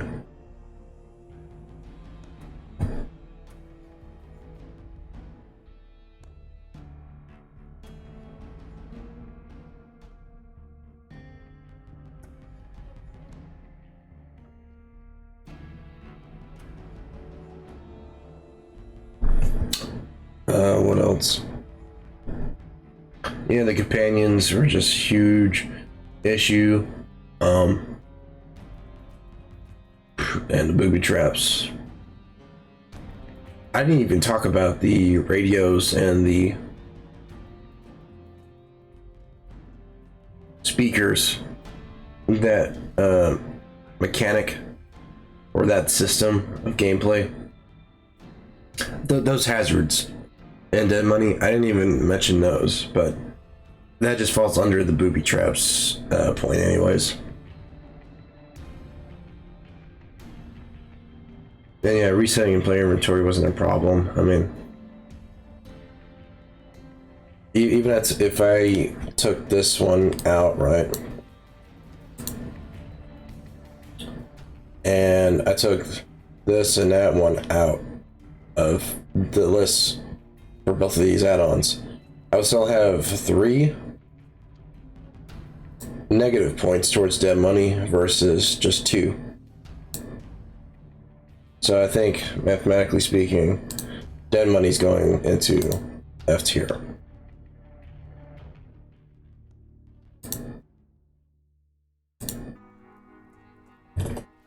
Yeah, not to say that it's so terrible that I would never recommend anyone play through it.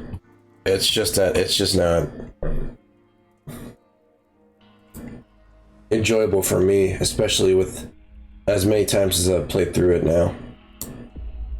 It just gets more and more irritating to play through it to the point where I just want to speed run through it, get through it as quickly as possible, and move on to the other add-ons. And technically the add-ons themselves, including Dead Money, are optional. But if I want to reach the level cap of 50, I would have to complete Dead Money. There's just no other way to do it other than just grinding out Cazadors all the time.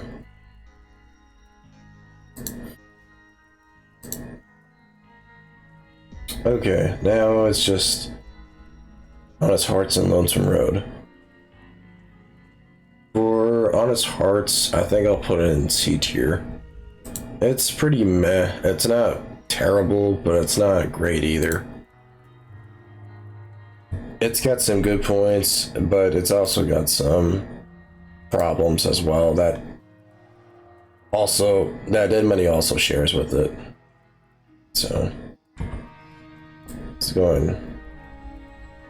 Well, let's put it B tier, because it's not nowhere near as bad as dead money.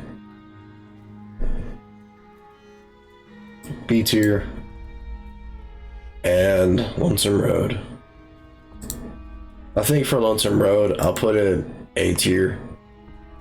It doesn't provide a huge open world map like in the Big Empty or Zion,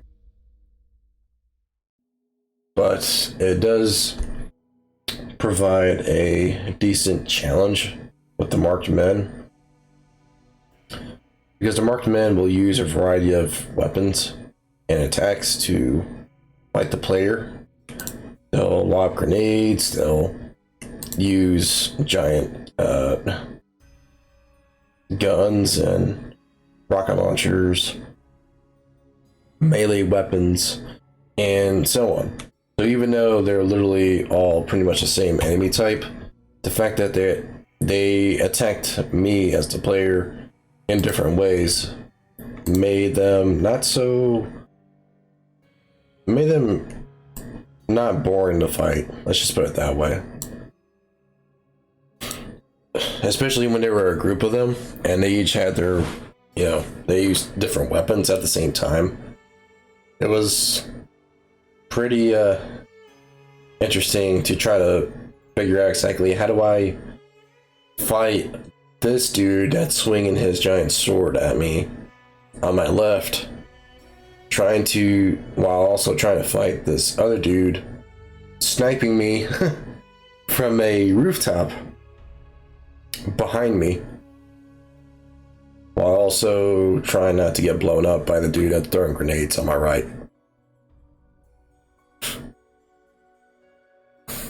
And just like with Old World Blues, Lonesome Road doesn't really have a whole lot of problems along with it. Especially because the world map of Lonesome Road is linear, there's not a whole lot of ways that Obsidian could have messed up Lonesome Road. There's not a whole lot of annoying things that they could have put in Lonesome Road. Let's put it that way. And yeah, I'm just gonna go ahead and save this again. There we go. And that's my tier list, really, for the add-ons. In terms of how much I enjoy them, Old World Blues is probably going to be my favorite, just because it's got very few things that made me upset. And there's a lot of cool stuff you can get from Big Mountain.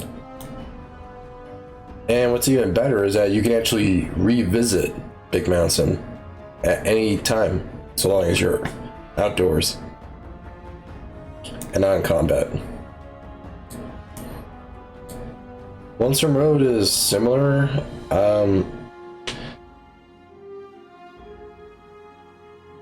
I haven't tried to yet, at least not completely, but I think I may be able to go back to the Divide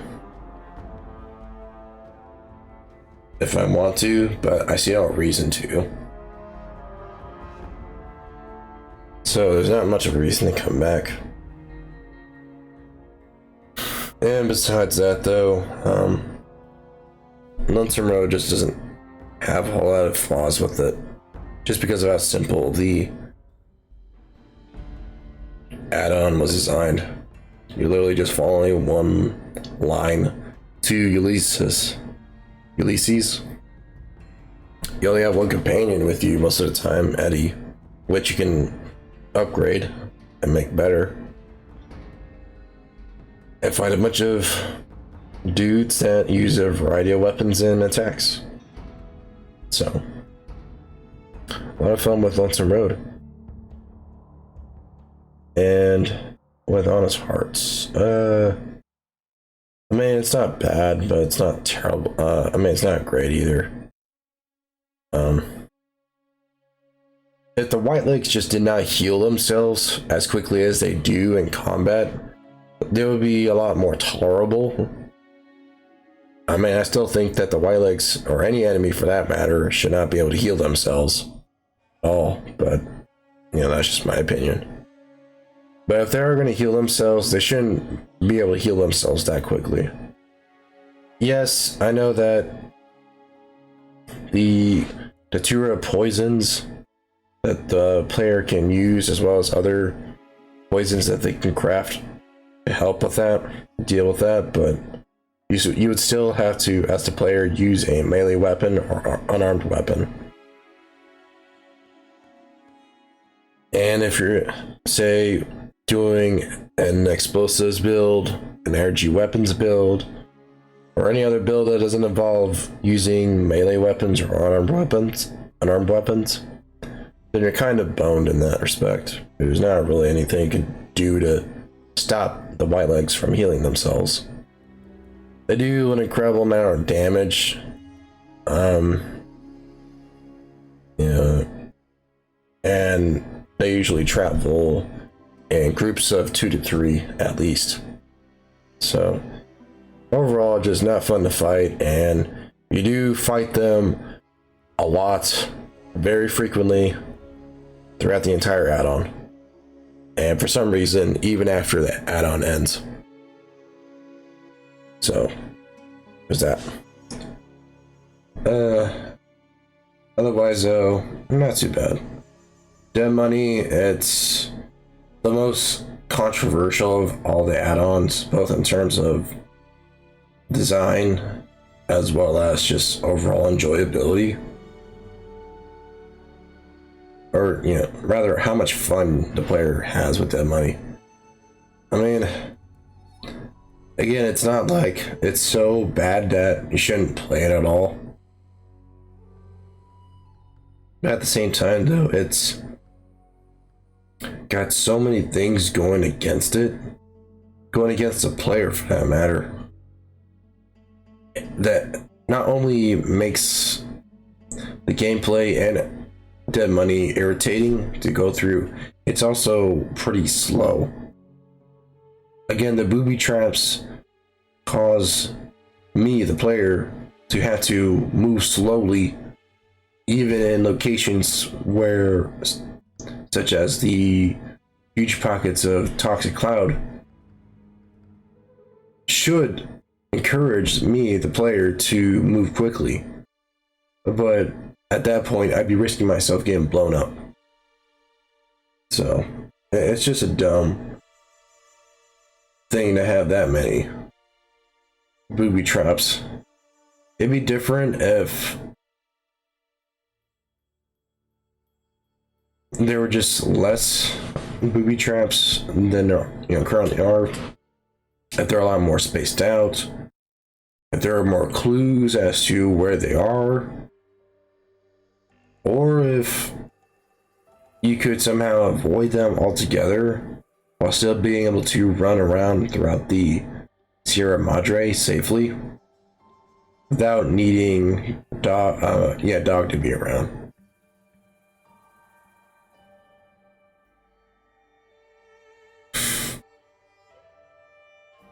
Or better yet, just give a bigger payoff for disarming all those traps. Again, the grenade bouquet is a good example, right? Because frag grenades are pretty useful. But, I mean, all those bear traps, man. Like, why? Why? I mean, lore-wise, it makes sense, but gameplay, from the perspective of the gameplay, it's just annoying. It really is.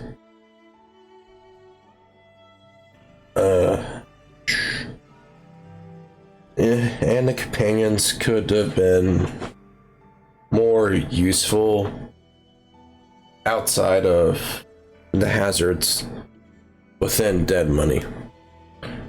I mean, take Christine, for example. Her companion perk literally only affects the speakers and radios. in Sierra Madre, and by the time that you do work with her, the player would have already gotten through a good chunk of the beginning of the add-on, and likewise, after getting her to her position for opening up the Sierra Madre Casino, the player's not able to work with her again.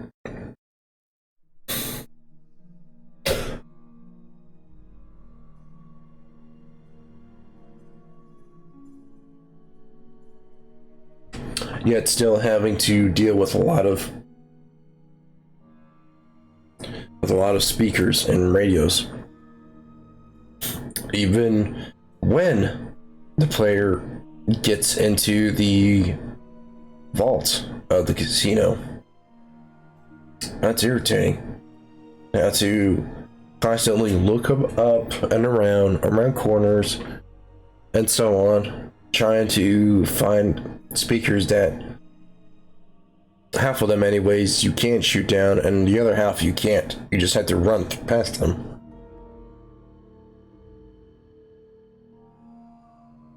So, and funny enough, I don't think I said this earlier, but because of that hazard, or those hazards I should say, the booby traps, the toxic cloud, the speakers, and the explosive collar,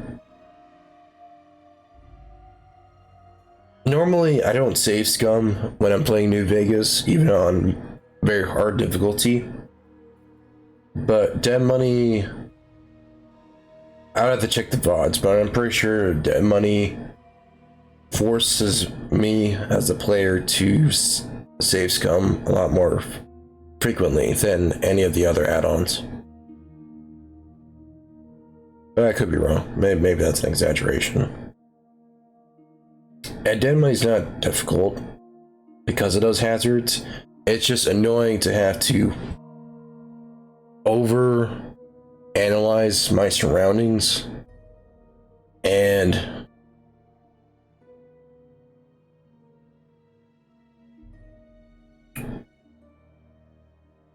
be extremely conservative with my supplies, just because the enemies that I use a lot of supplies to fight don't give me a net return. They don't give me a whole lot back when looting their corpses. But anyways. But yeah, that's gonna be it. I think I should end the stream now, because more or less, I think that's all I've got to say, but let me do something real quick first. 1 second.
Alright.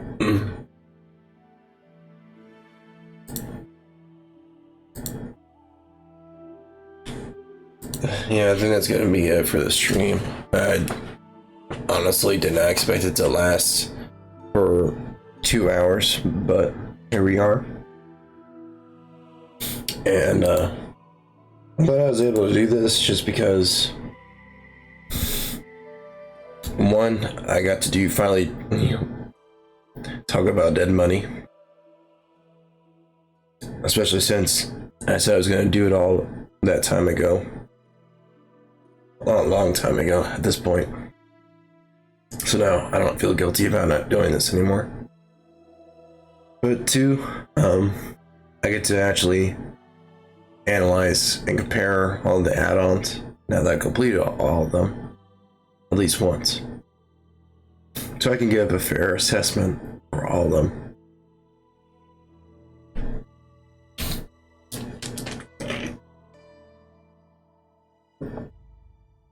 And I think I will post this onto my Twitter.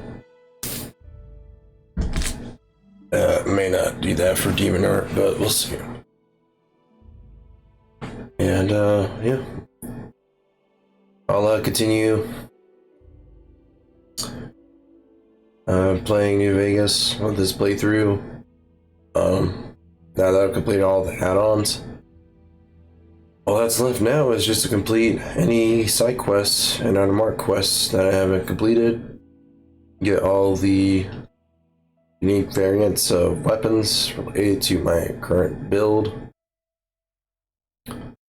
And explore all the locations I have yet to explore in the Mojave Wasteland. And then once all that's done, well, I was collecting all the skill books. Then I just complete the main quest storyline. Deal with any, if I haven't already,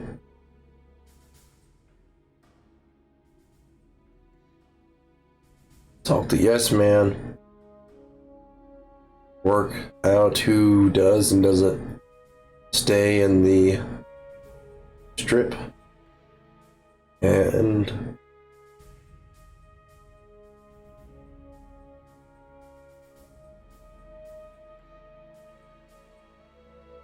then start the second battle of Hoover Dam.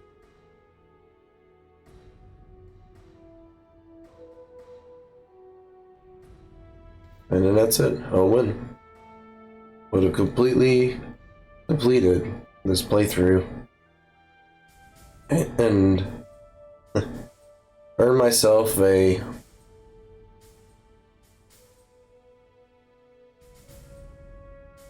short time to do something else besides play New Vegas on stream. But anyways, yeah, that's gonna have to be it for the stream. And again, hopefully I'll get to the point where I'm healthy enough to not to mute myself every 5 minutes, cough, or clear my throat. But yeah, I thank anyone who watches the VODs, despite me, talking like this and just being irritating to listen to. I really do appreciate it. And again, just stay well, stay safe, stay healthy, so you don't have to go through what I'm going through now, because it's not fun. But this is, I do enjoy streaming, so I'm willing to do it even despite my sickness. Anyways, that's gonna be it. I'm gonna end the stream now. Peace.